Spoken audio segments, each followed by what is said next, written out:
khop pui lai tua la ching khwal ron cha in lung run pui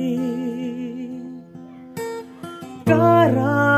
kan lo don ngai lo nang nen ti em mang ngai na rei lo em kan lim lai ni tu na ero len klanga dang le si lung ka vai ruae itel lo chua o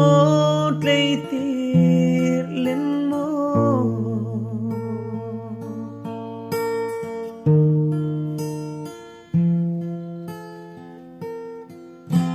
dân tiếng chua tha eng hoaya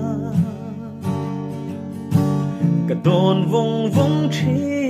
lim lai ni du tên ít trang bay lai ra ngil ni ông thấy hiền cầm môi lù rei lo e kan lim lai ni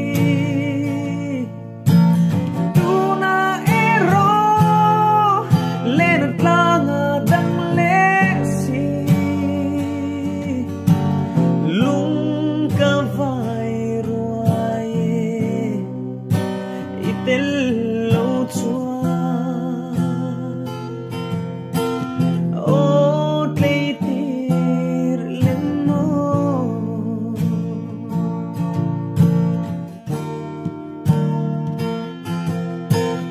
lena tlang dang thin ma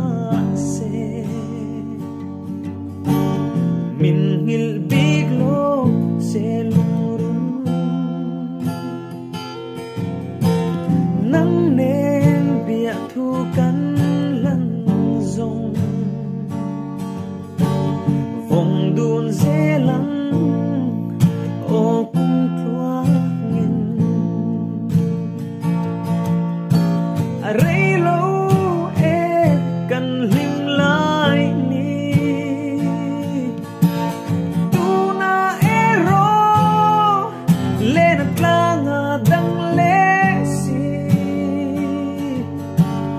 lung ka vai ruae itel